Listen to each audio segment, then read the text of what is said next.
शेतकरी मित्रांनो, सध्याला टोमॅटो पीक डेव्हलप करायचे शेतकऱ्यांसमोर मोठं चॅलेंज निर्माण झालेलं आहे.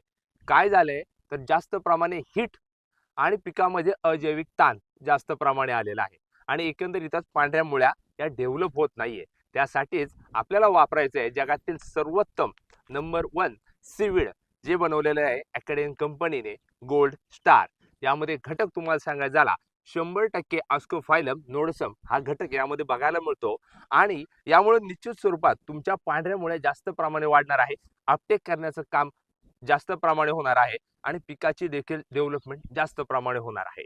आता याचं प्रमाण तुम्हाला सांगायचं झालं प्रति एकरी 500 ग्रॅम याची आपल्याला ड्रेंचिंग आळवणी करायची आहे. ज्या वेळेस तुमचं टोमॅटो पीक 10 ते 15 दिवसांच्या दरम्यान होईल त्यावेळेस, आणि ज्यावेळेस तुमचं टोमॅटो पीक 25 ते 30 दिवसाच्या दरम्यान होईल त्यावेळेस पुन्हा एकदा दुसरी ड्रेंचिंग करा आणि टोमॅटो पिकाचं रेकॉर्ड ब्रेक उत्पादन मिळवा अकॅडियन कंपनीच्या गोल्ड स्टार या औषधाने, खताने. माहिती आवडली फॉलो नक्की करा. धन्यवाद.